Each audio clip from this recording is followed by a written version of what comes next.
Ela nunca imaginou que depois de tantos anos de vida, um simples oi, tudo bem, chegaria para preencher o silêncio das noites mais longas. Era uma mensagem de WhatsApp, enviada por alguém que dizia ter se sentido tocado pela sua história, pela sua foto no grupo da paróquia ou até por uma postagem inocente no Facebook. Maria, viúva há alguns anos, sentiu o coração bater acelerado diante da novidade. Atenção inesperada, palavras gentis, elogios sinceros. Por que estranhar? Quem sabe o destino ainda guardava algum carinho para ela? No início, é tudo caloroso, leve, quase inocente. O suposto engenheiro da plataforma de petróleo aparece sempre no horário certo. Pergunta sua opinião sobre política. Lembra do nome do neto. Divide saudade. E até recomenda receitas de família. A conversa rola sem pressa. Menos nunca há cobranças imediatas.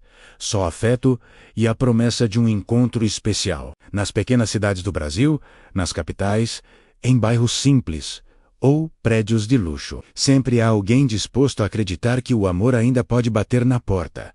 Mas todo conto de fada virtual tem reviravoltas. De repente, surge a primeira sombra. Um acidente grave, um roubo inesperado, um filho doente em outro estado, ou um problema urgente no trabalho. A solicitação é discreta. Uma transferência pequena para resolver algo rápido. E por que duvidar? A conexão já parece real demais para levantar suspeitas. Quando a ajuda inicial é enviada, as desculpas ganham força, menos documentos bloqueados, contas atrasadas, promessa de reembolso com juros. O laço emocional se transforma em uma corrente.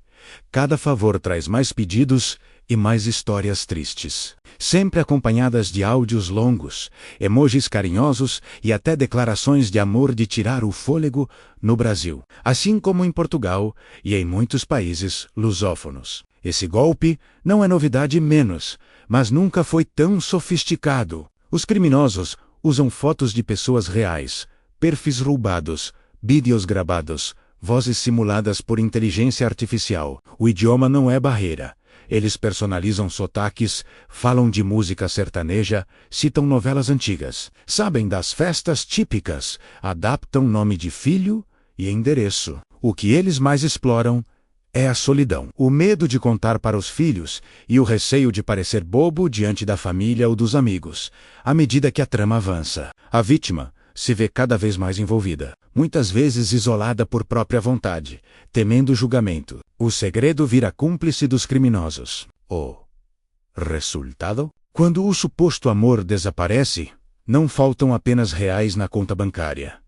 A dor mais aguda é a vergonha, o sentimento de traição e a dúvida cruel, menos como alguém tão experiente pôde cair em tal armadilha. Nesse mundo digital, é fácil perder a noção do perigo, ainda mais quando o coração está vulnerável e a rotina carece de sentido. Muitos hesitam em pedir ajuda, escondem as conversas, buscam justificativas para cada pedido recebido. Evitam tocar no assunto com o filho ou o vizinho, pois falar sobre isso soa como fraqueza, como se a própria esperança fosse um erro.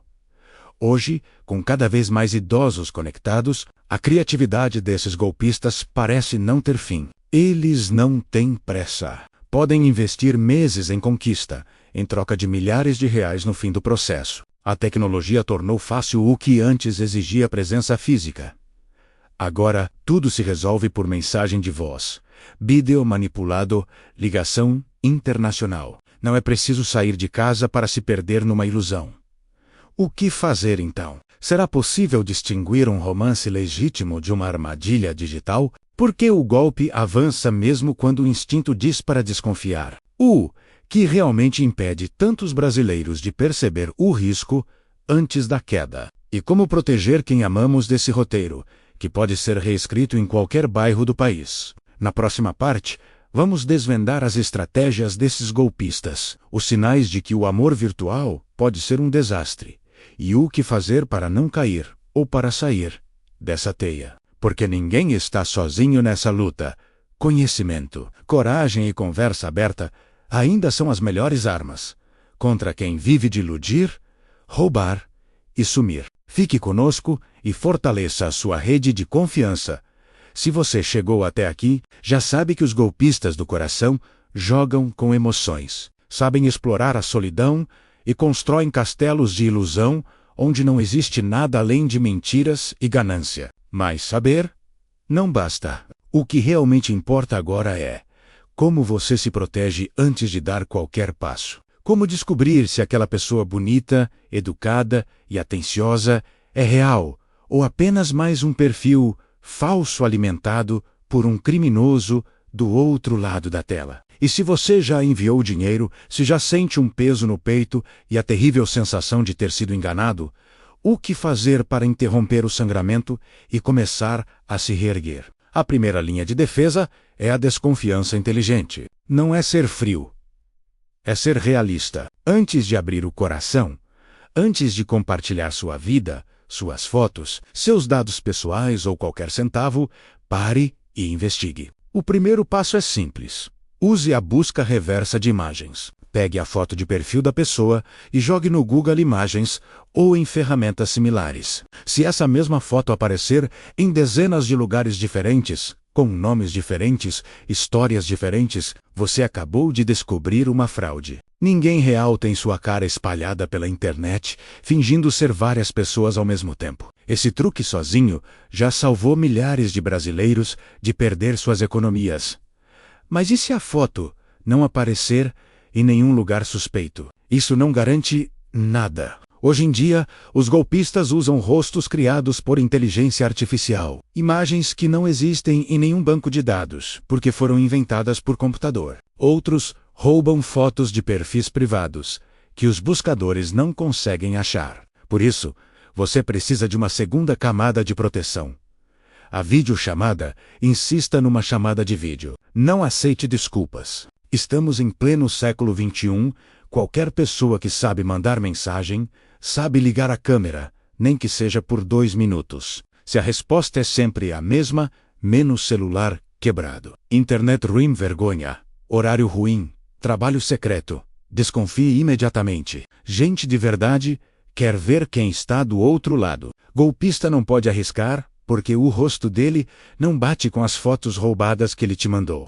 Faça o seguinte: marque um horário específico para a chamada de vídeo. Se ele concordar, mas na última hora sempre surgir um problema, menos emergência, defeito técnico, mudança de planos, isso é sinal vermelho. Se acontecer 2 vezes, já é padrão. Se acontecer 3, você está sendo enrolado. Vá embora. Quem realmente gosta de você vai mover montanhas para fazer aquela chamada acontecer. Terceiro método: teste a história dele. Faça perguntas detalhadas sobre a vida, a cidade, a infância. Onde exatamente ele morou? Qual era o nome da escola? Em que rua ficava a casa dos pais? Qual foi o primeiro emprego? Como se chama a mãe dele? Pessoas reais respondem isso na hora, sem hesitar. Golpistas demoram, dão respostas vagas ou se contradizem depois. Anote tudo que ele te conta e compare ao longo do tempo. Se ele disse que cresceu em São Paulo, mas depois conta uma história que claramente aconteceu em outro lugar, atenção. Se ele diz que é médico, mas não consegue explicar termos básicos da medicina, problema. Se a história muda o tempo todo, confie no seu instinto. O quarto método, talvez o mais importante: compartilhe com alguém de confiança. Mostre o perfil e as conversas para um amigo, um filho, um irmão, alguém que não está envolvido emocionalmente e pode olhar de fora. Golpistas contam com o isolamento porque sabem que uma visão externa destrói a ilusão que eles criaram. Quando você está no meio do turbilhão emocional, é quase impossível enxergar a manipulação. Mas quem olha de fora vê na hora os sinais de perigo. Declarações rápidas demais, desculpas demais, pressão emocional, pedidos de dinheiro. Não tenha vergonha. As pessoas que te amam querem te proteger. E só conseguem fazer isso se você deixar. Agora, as regras que não podem ser quebradas, os limites que vão te manter seguro no mundo dos relacionamentos online. Regra número 1. Absoluta. Nunca envie dinheiro para alguém que você não conheceu pessoalmente. Não importa o motivo. Não importa a urgência. Não importa o quanto você acredita que ele te ama. Se você não sentou com essa pessoa num café, não olhou nos olhos dela, não apertou a mão, não confirmou com seus próprios sentidos que ela é real, você não manda dinheiro, nem para conta de hospital, nem para passagem de avião, nem para investimento, nem para advogado, nem para visto, nem para emergência, para nada. Essa regra não tem exceção. Uma pessoa que realmente gosta de você vai entender esse limite e respeitar. Golpista vai pressionar, vai te fazer sentir culpado, vai sugerir que sua recusa significa que você não confia ou não ama o suficiente. Isso é manipulação. Mantenha-se firme. No momento que você quebra essa regra, você vira alvo fácil. E os pedidos só vão parar quando você não tiver mais nada. Regra número 2. Nunca compartilhe informações pessoais sensíveis. Seu endereço completo, números de conta, CPF, senhas, até detalhes da sua rotina, tudo isso pode ser usado contra você. Roubo de identidade anda junto com o golpe do romance. Enquanto eles tiram dinheiro direto de você, também estão coletando dados para acessar suas contas, abrir cartões de crédito no seu nome ou vender suas informações para outros criminosos. Proteja seus dados, como você protegeria as chaves da sua casa. Você não daria essas chaves para um estranho da internet, não importa quão charmoso ele pareça. Trate suas informações pessoais da mesma forma. Regra número 3.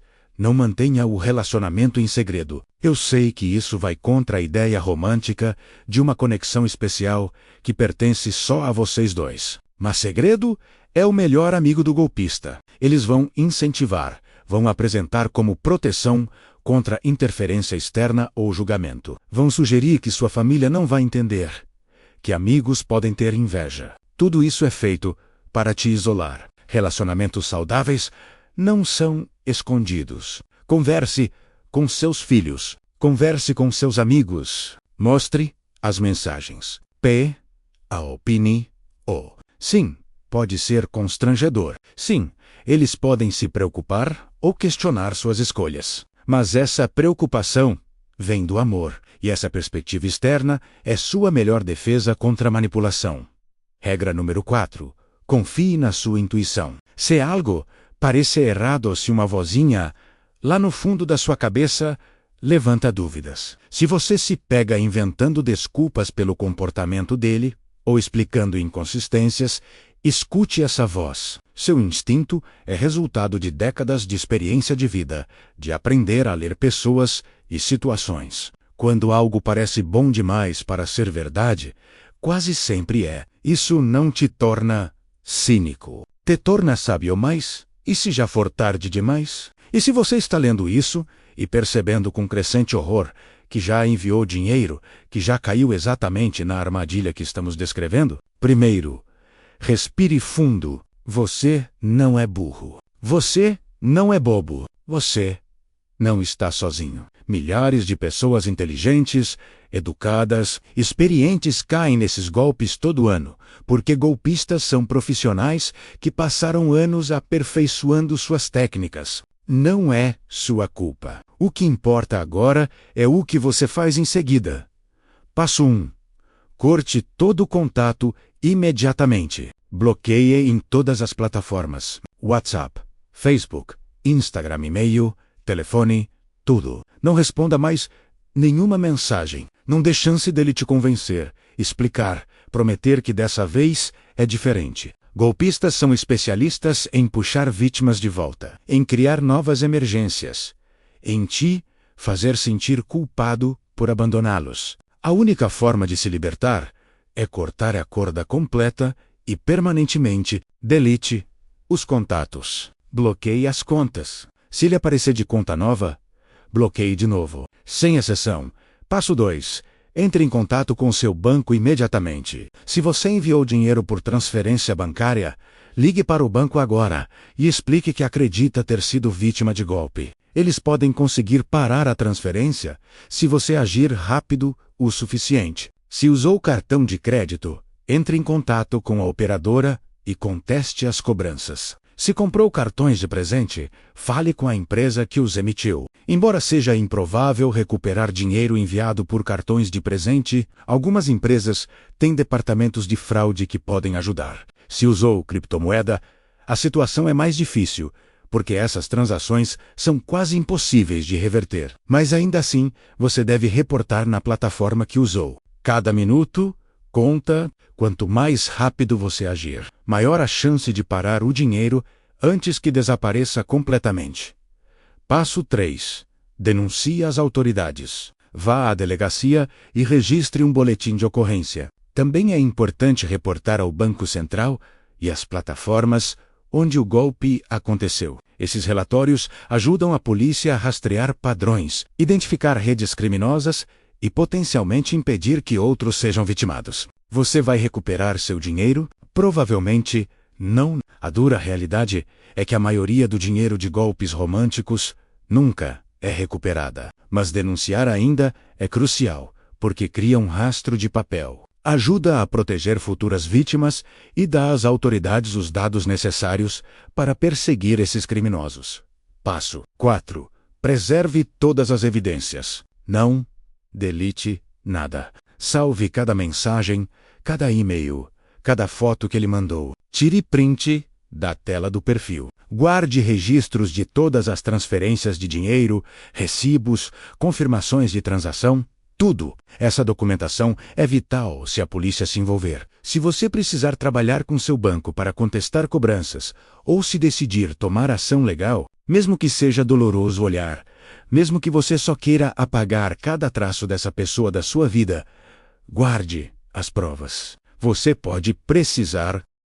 Daniel Pau said, testing the weight of the new axe, then said quietly, "The old one did what it needed to do. Its story goes on, without me now. I just hope the man holding it knows it's not just iron. Otherwise, it's going to be hard for him." There was no threat in his voice. Just a calm statement of someone who has seen too many people misjudge things they don't understand. But if any of Hagen's soldiers had heard that sentence, it would have confirmed their worst suspicion that they were not dealing with bad luck, but with a story they had stumbled into without being asked. By now, the tomahawk in Hagen's dugout had acquired a name in the company. Not in front of him, never in the daily reports, but in bunks and foxholes and whispered conversations after lights out. They called it Der verflucht Tomahawk, the cursed tomahawk. At first the phrase came with a nervous grin, a way to laugh about the string of mishaps. Then the laughter dried up, leaving only the words. No one volunteered to carry the weapon back to headquarters as loot. No one suggested trading it. Men who would risk their lives dragging an MG-42 out of a failed position wouldn't touch the little axe, even with a stick. Hagen knew all this. You can feel it when your own men start stepping a little wider circle around your tent. He reprimanded superstition whenever he heard it, but each speech sounded weaker even to his own ears. Somewhere inside, he had started to agree with the logic he outwardly condemned.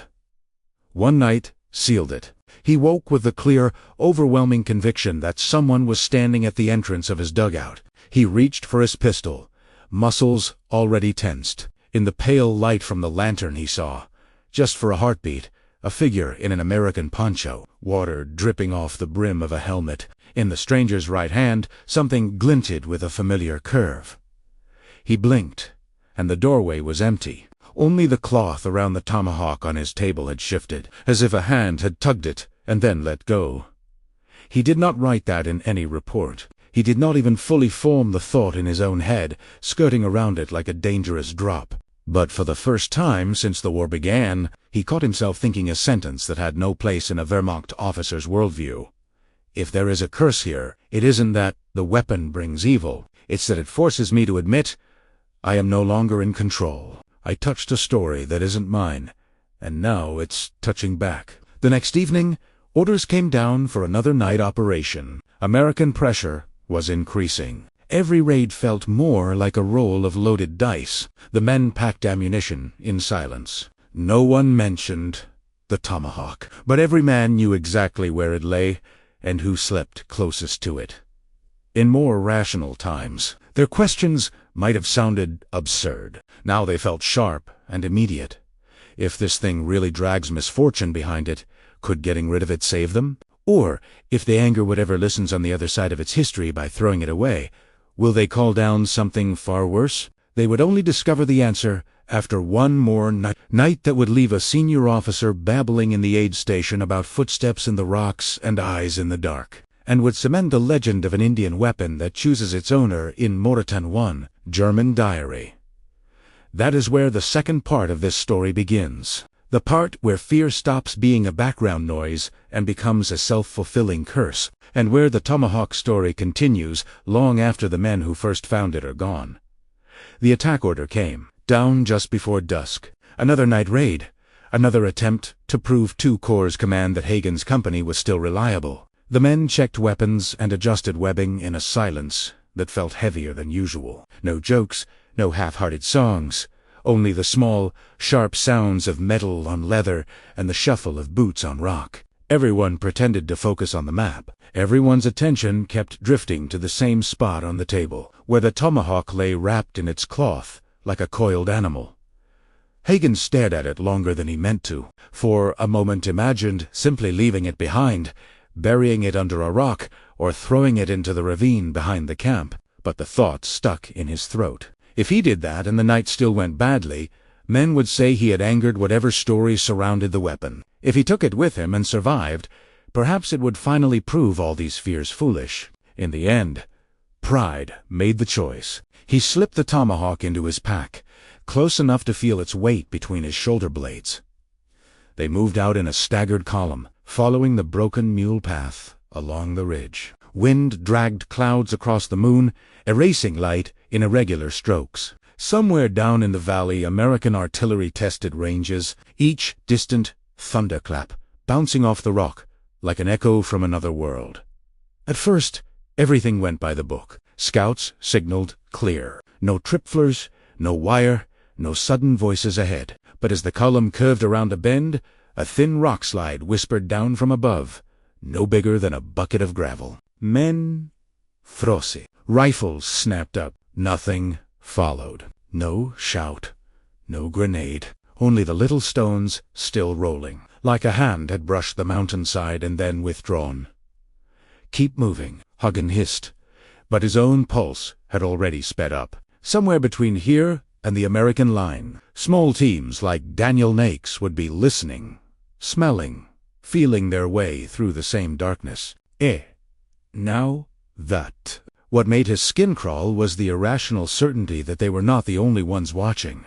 When the ambush came, it was perfect. Not in terms of definitely 2 Germans fell in the first burst, but in how little sense it made from a conventional perspective. Shots came from 3 directions at once, even though the slope allowed only 2. A flare they had not seen launched from behind them, silhouetting silhouettes that should not have been there. Men swore later that they had heard movement. Above, their heads on a ledge they thought unreachable, without mountaineering gear in the chaos. Hagen stumbled, his pack slamming against rock. The tomahawk slipped free and tumbled into the dust at his feet. For a frozen second he saw it glint in the flare light, edge catching the brief white fire. His hand moved before his brain did. He snatched it up, fingers closing hard around the handle, and in that instant felt a strange, hot clarity rush through him.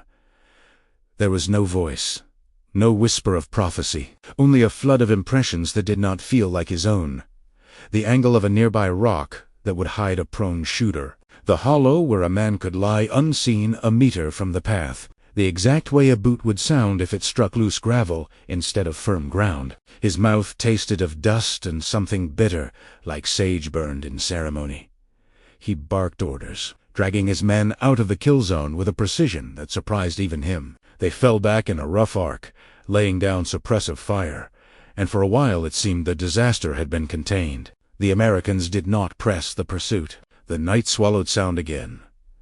Back in their lines, the company doctor counted bodies and bandaged wounds. On paper, it would go down as a nasty but ordinary clash. 2 men dead, 5 wounded, patrol forced back but not routed. Yet in the faces of the survivors, Hagen saw something worse than casualties. The confirmation of a belief. They had all been circling for days. One of the privates, white-faced, watched as Hagen laid the tomahawk back on the table. "Sir," he said hoarsely.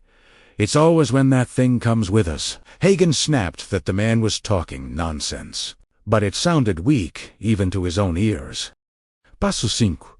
Conte para alguém em quem você confia. Esse talvez seja o passo mais difícil, porque significa admitir o que aconteceu, enfrentar a vergonha e o constrangimento que vítimas de golpes românticos frequentemente sentem. Mas você precisa de apoio agora. Você precisa de alguém para te ajudar a navegar os passos práticos de denúncia e recuperação. E você precisa de apoio emocional para lidar com o impacto psicológico do que passou. Fale com um familiar, um amigo próximo, alguém que se importa com você. Se não se sentir confortável falando com alguém que conhece, existem grupos de apoio e linhas de ajuda para vítimas de golpes. Você não está sozinho nisso. Há pessoas que entendem o que você está passando e querem ajudar. Passo 6. Considere ajuda profissional. O impacto emocional de golpes românticos pode ser severo. Vítimas frequentemente experimentam depressão, ansiedade, vergonha,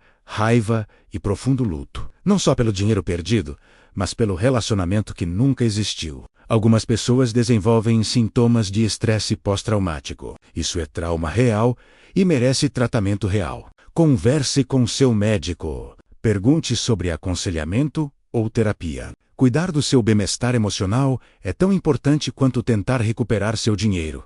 Agora, se você está assistindo esse vídeo porque está preocupado com outra pessoa, um pai, uma mãe, um avô, um amigo, alguém querido que pode estar vulnerável a golpes românticos. Há coisas que você pode fazer para ajudar a protegê-los. Comece falando abertamente e sem julgamento. Não ria deles por usar sites de namoro. Não faça eles se sentirem tolos por querer companhia. Solidão é real. E o desejo por conexão é profundamente humano. Em vez disso, aborde a conversa com empatia e preocupação. Explique o que são golpes românticos, como funcionam e por que são tão efetivos. Compartilhe esse vídeo com eles. Fale sobre os sinais de alerta. Certifique-se de que eles sabem que golpistas miram especificamente em pessoas mais velhas por causa da natureza confiante e das economias de vida inteira. O objetivo não é assustá-los para longe de todas as interações online, mas ajudá-los a navegar com segurança. Ajude-os a configurar medidas de proteção. Mostre como fazer busca reversa de imagem. Passe pelas configurações de privacidade nas redes sociais para que perfis deles não fiquem publicamente visíveis para estranhos. Ajude-os a entender que relacionamentos reais se desenvolvem devagar, que amor à primeira mensagem é fantasia, não realidade. Ensine os sinais de alerta, velocidade, evitar videochamadas, pedidos de dinheiro, pressão e urgência. Segredo, certifique-se de que eles sabem que podem vir até você se alguém que conheceram online pedir dinheiro, e que você não vai julgá-los, só vai ajudá-los a descobrir se é legítimo.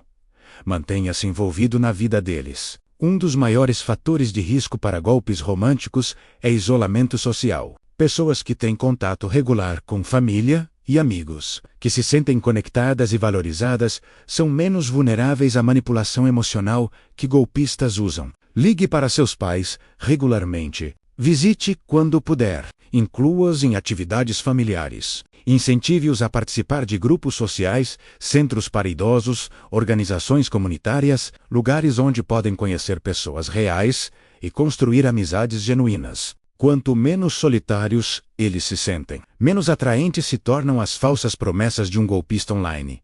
Crie um espaço seguro para a honestidade. Deixe claro que se eles alguma vez suspeitarem que algo está errado, se alguma vez se sentirem pressionados ou desconfortáveis, se alguma vez enviarem dinheiro e depois tiverem dúvidas, eles podem vir até você sem medo de sermão ou vergonha. Muitas vítimas não contam para suas famílias, até ser tarde demais, porque têm medo de serem vistos como tolos. Remova esse medo. Deixe-os saber que você está do lado deles, que golpes podem acontecer com qualquer um, que pedir ajuda é sinal de sabedoria, não de fraqueza.